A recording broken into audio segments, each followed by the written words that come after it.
believe that extraterrestrial intelligence has visited planet Earth? I think you can go a step further. It hasn't just visited, it's been here a long time, and it's still here. My name is Alex Klokas. I'm an entrepreneur and investor at SALT. And about 2 years ago, I brought Dr. Gary Nolan, who's a tenured Stanford professor, to SALT.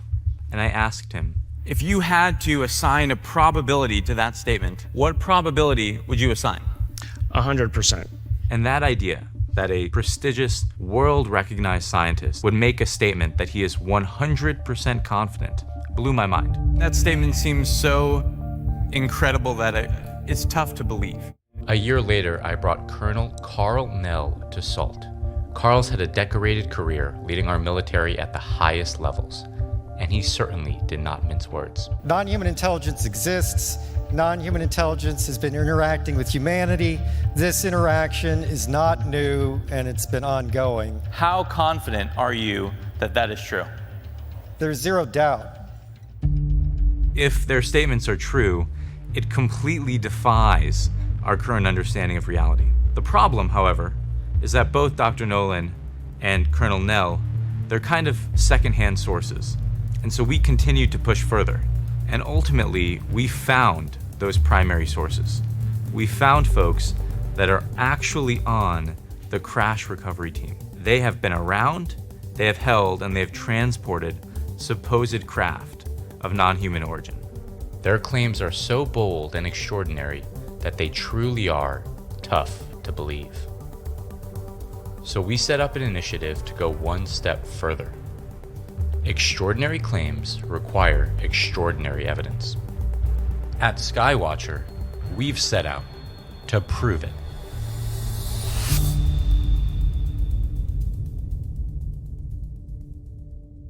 Jacob Barber is a dedicated patriot who has served his country for 30 years, working both overtly and covertly for multiple agencies within the Department of Defense, the Department of the Interior, and the private sector. Jake was recruited into Air Force Special Warfare in the 1990s and then transitioned to the broader intelligence community as a contractor in the early 2000s.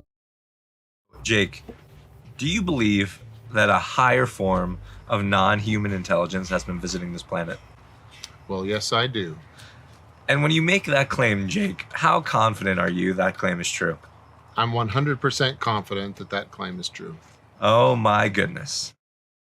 Barber, the former intelligence insider who told the story of his role in the legacy retrieval program for UAPs. Jake told us at the time he was going to found an organization in collaboration with other people called Skywatcher. And Skywatcher indeed has been in operation now for quite a few months. And I'm pleased to be able to reveal on today's program and welcome Matthew Pines, the commentator, geopolitical, national security commentator who we've welcomed to the show before. He's coming today in a new role as, if you like, let me get this right, Matthew, the official spokesperson for Skywatcher. Today, we are going to be talking about Skywatcher, Jake Barber, Ross Coulthart, News Nation, Matthew Pines, and the promise from Skywatcher to deliver full UFO disclosure in 1 year.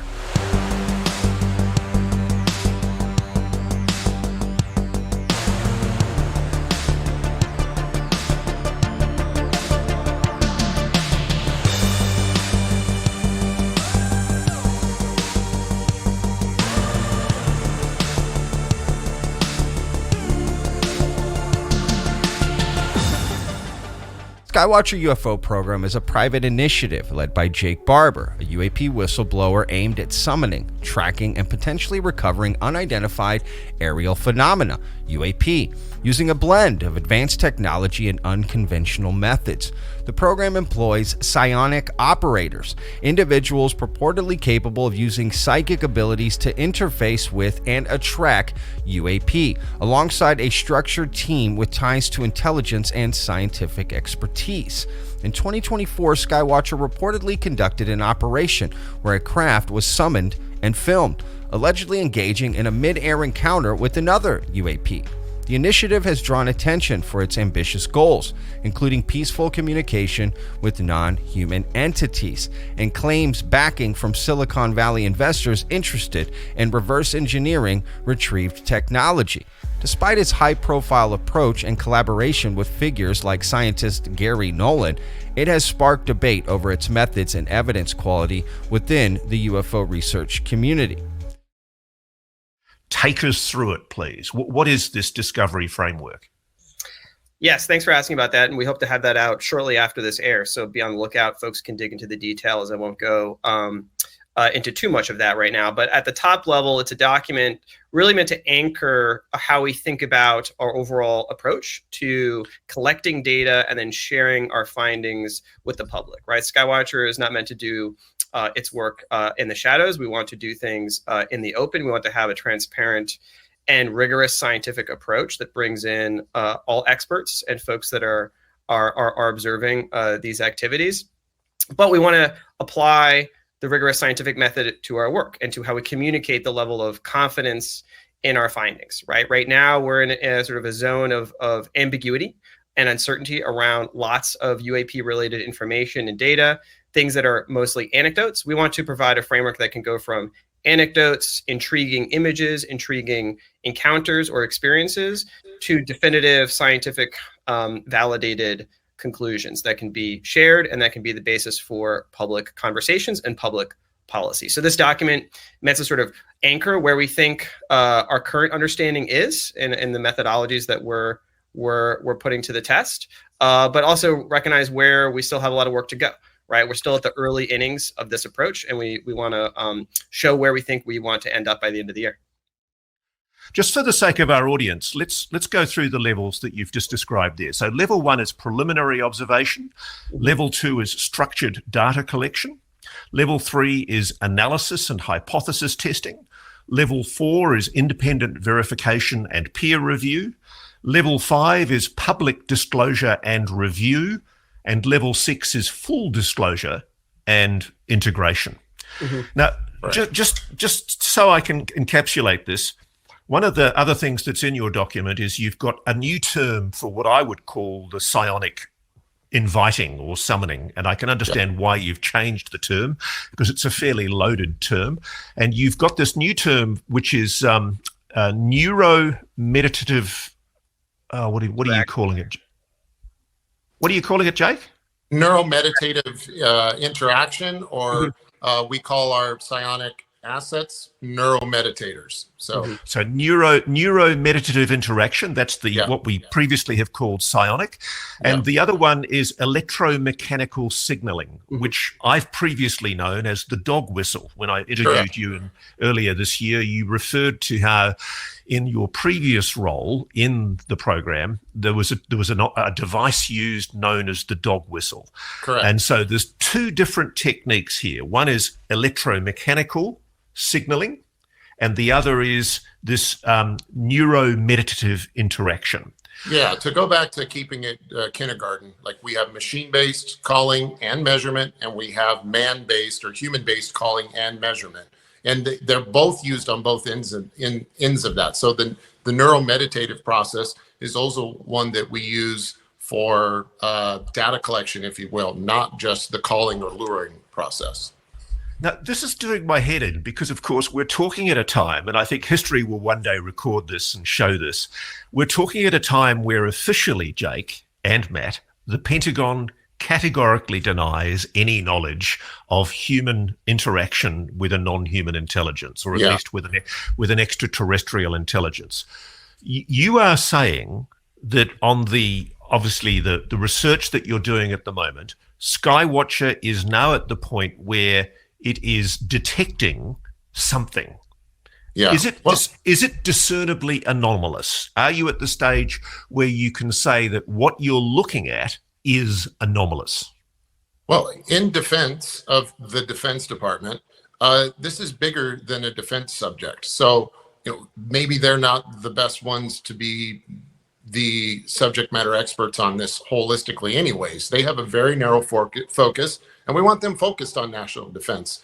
The more we get into this and the more broadly we look at it, and the more scrupulously we look at it, the more we realize it has implications way beyond technology that could be used for defense or offense. And so, like, this is why we're taking this approach. We're trying to involve people from all aspects of life and a variety of scientists. So scientists themselves are very diverse. What you really have is a group of individuals who have a varying degree of expertise and the ability to deploy the scientific method. And where that becomes really helpful for us, our primary focus right now from a creative and innovation standpoint comes by in the form of experiments. We need a lot of experiments, and we need all heads and hands on deck in order to come up with the right set of experiments that will allow us to meet that transition criteria to move through the levels. And Ross, to your question, I would say in the discovery framework paper, we give a sort of a preliminary assessment of where we think these two techniques sit. So into your answer, like how far we've got in terms of levels of confidence in demonstrating the reality of these phenomenon. The electromechanical signaling, the sort of machine calling dog whistle, we have assessed at level 3, right? In the sense that we are we have a good evidence base of it being reliably effective at resulting in UAP phenomenon of those 9 characteristic classes appearing directly overhead repeatedly over many, many different sort of trial runs. And so that we have high confidence is apparently effective, right? We don't have a good scientific hypothesis as to the underlying mechanism of its effect or what sort of conditionalities you place on that effect. Whereas the neuromeditative interaction we have at level 2, right? We have strong, I would say, in the technical jargon, sort of phenomenological evidence, right? The first person experience of the personnel on the team performing these activities, that it is effective. And it seems in certain cases to result in UAP phenomenon that correlate with what those individuals either predicted or were describing.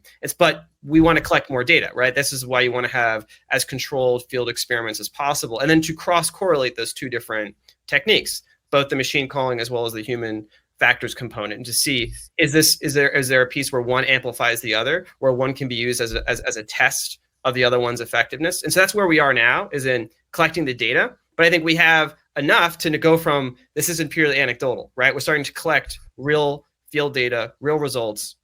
But it's hard at this point to say you're going to publish a paper on that, right? You can have initial promising results in the lab, but that still means you're a long way from publishing that paper in the journal. Okay, so here's the white paper that they were promising. Is this right here, level 1 preliminary observation. So this is the steps they're doing, right? Level 2 structured data collection. That's where they are now. They're going to go up to level 3 analysis and hypothesis testing. Level 4 independent verification and peer review. So they're a long way from there yet, but they are getting the data collected to one day have it peer reviewed. Then level 5, public disclosure and review. Isn't that amazing? They have such an ambitious program that even includes UFO disclosure. Level 6, full disclosure and integration. Wow, guys. I am just blown away by their ambition. I really am. Now, not everybody is so excited. Jay Anderson says, I'm going to have to make a video outlining my concerns regarding Skywatcher because they are operating in a field I feel passionate about, and frankly, I do not trust them, and I think they are actually doing extremely dangerous work, intentionally or unintentionally. Now, this may be because he disagrees with how they are pursuing these human-initiated contacts. I don't know exactly what his beef is. I guess we'll have to wait for him to make that video to find out exactly what his beef is. But it could be that they're going into it with a more scientific approach, and they're not approaching it with a desire for, fellowship and love. And Jake Barber is claiming that they have 2 systems to do this, to attract the UAP. The less accurate one is the psionics one, which they call it something like a meditative activity that brings or attracts the UAP. And the other one, they call it the dog whistle, which is essentially like a frequency that they tap into that attracts UAP. And this only tells me that these objects or whatever they are attracted by a certain type of frequency. And it also tells me that the brain has the capability to tap into frequencies with this. And I think it's fascinating that he's talking about that. Jake, you say you've been successful. Where are you at the moment? Like in terms of, I know, Matthew, you haven't been out on the range yet, but you're about to. You lucky fella. I'm looking forward to hearing from you about that. But what have you actually seen to date? Yeah, I'll tell you. So episode 2 that releases April 7th is going to be the first time we introduce one of our key members who runs our technology side of the house, what we call our technology operations group. And in that episode, he is going to be our lead in taking everyone through what we call our 9 classes of UAP. And the 9 classes of UAP are what we use to try and separate and classify and differentiate between all the different things we're witnessing. And those 9 classes are really subcomponents of a broader, maybe 3 categories. And those 3 categories are something like actual craft, like machinery flying in the sky, to light phenomenon that can be crystals, beams, orbs, things that appear to be something like a plasma blob in the sky, all the way to flying creatures, like what might be a flying jellyfish or an interdimensional creature, as crazy as that sounds. But there is a class or a set of classes that falls under that category as well. And Jake, what people are going to... Forgive me for interrupting. Just to be clear on this, when you say these 9 classes, are these 9 classes that you have already recorded, seen? Yes. So they're proprietary. It's our class system that we've come up with, and that's what we're going to be sharing. I think one of the classes that people are going to be most excited to see, because it's very well known and arguably one of the most famous and interesting UFO, UAP classes out there, is the Tic Tac. So on April 7th, you'll get to see our interactions with the Tic Tac. We had a lot of success with the Tic Tac in episode 2, or the filming of that. It showed up for us several days in broad daylight, dropping from above 80,000 feet, as everyone has heard. We pick it up on our radar, we track it, we image it through a number of different means. And so that's going to be exciting to see, because that's one of the ones that holds the most promise for an exciting conclusion right now. Now, I can't let this one go by. I'm Don't let it go. on Let's the edge go. of my seat. You talked about the jellyfish. Have you seen a jellyfish, and have you videoed a jellyfish? Yeah, and why we call it a jellyfish? Like, we take a pretty humble, kindergarten approach to our classifications to make it simple for everyone. Like, it literally just looks like a jellyfish. It looks like a head of a mushroom with tentacles, and there seems to be like electrical pulses that go up and down between the head and the tentacles. And I don't want to get too much into it, because I want to allow my teammates that we're going to be introducing in episode 2 a chance to go into this, and they have a very specific story to tell there, and I don't want to spoil it for them. But I can understand. You want to save the best for later.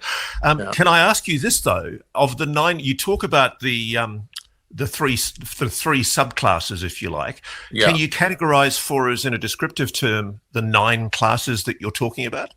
No, I'll say that. I will just say again that the classes come from 3 broader categories. We've got basically what look like craft or machinery. You've got what are so anomalous, let's say, that they are just they put off what we can detect as some interesting light signature, from like a vibrating crystal to a pulsating blob to orbs. And then the last is we don't know what they are, but it moves and behaves like what you would think a wild animal or a sea creature would behave, but it's in the sky, it's in the atmosphere. When you flip the dog whistle on, the UAP appear. If you just flip on a noise control signal, they do not. Now, and how often is that the case? So is it 100% of the time that when you sound the dog whistle, the electromechanical signaling, do the objects come all the time? Okay, I'm going to be very bold right here, and I'm going to tell you that 100% of the time when we run our operation with the dog whistle, we get results in broad daylight that is visible from multiple observation posts. And another thing to run a control with correlation is the things that we are seeing are so anomalous. Not only are they not showing up when you run some form of technological placebo, let's say, show me anywhere else that anyone has ever seen any of these things. Like they don't, you would, if they were not responding to the dog whistle, we would see videos of this jellyfish that you're going to see through cell phone footages out of airliners and other people observing them. I've never seen this outside of, well, let's just say this doesn't exist in the public domain. The only one that does is the Tic Tac, and we all know how exciting and how respectable the Tic Tac accounts are. Those are not to be dismissed as random events.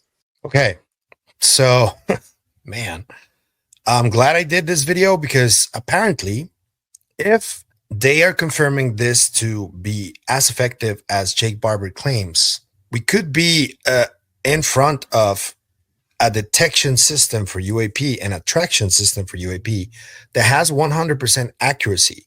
So that means that they may have found the way to directly communicate or attract what they think is non-human intelligence. I know we're still on a wait and see basis. These claims are really, really bold. I know that there's a lot of people out there that don't believe anything that Skywatcher is doing. I get that. But I think it's important to point out that they're being really thorough with what they're explaining. And at least we have to give them the benefit of the doubt so they can show what they have, and let them show us both of those UFOs or UAP, the Tic Tac and the jellyfish, and let's see what that looks like. When we see that, I don't think that we're going to be like, oh, this is disclosure. I don't think so. I think that, as I told you before, we need to understand the full context, the full data collection, the sensors that they use in order to fully understand what's going on and what they're trying to do. Because honestly, I think that this type of proactive initiative is what we need. And the fact that these guys are already doing it, they're out there, they're putting their money where their mouth is, even if the results end up being underwhelming for a lot of people, because it's always going to be that way. You're never going to please everybody. Kudos to all of them for at least trying to do something that the government has denied or refused to do over nearly 80 years, which is pretty concerning, if you ask me. If that's the ultimate goal, that would be incredible. But for now, they're just getting pictures and videos and sensor data, and they're doing it very intelligently, very a lot of preparation went into this. They've consulted a lot of people. They're trying to make sure the stuff can be peer reviewed, that this can enter the scientific sphere and become accepted by the mainstream science, and thus go on to be taken seriously by lawmakers. They're actually trying to inform lawmakers, which is one of their ultimate goals, to actually bring about UFO disclosure, because I guess they are not expecting anything to come from the declassification task force, or at least not enough. They don't seem convinced that UFO disclosure can come from within the government. And after 80 years of silence, it's hard to imagine why, right? I mean, I do have some faith and optimism in David Grush and the task force. I'm hoping they'll come up with something. I don't know how much we can expect to get out of them, but I think absolutely a civilian group, a dedicated civilian group, approaching this subject intelligently and scientifically. Wow, guys, this is incredible. If they can actually inform lawmakers and get us UFO disclosure, force Congress to acknowledge the existence of UFOs, get an acknowledgement from the president, and do all of this outside of the government. So, they don't have to say, hey, we were criminal all these years and we have all these criminal programs and we've been hiding this from you, working with beings, shooting at other beings. We don't have to admit all of that. We can just admit that these civilians doing these protocols and with these scientific instruments have recorded UFOs, and these are real objects. I think that's incredible, guys. I think that, this could be the way to do it. This could be the way to do it. It really could.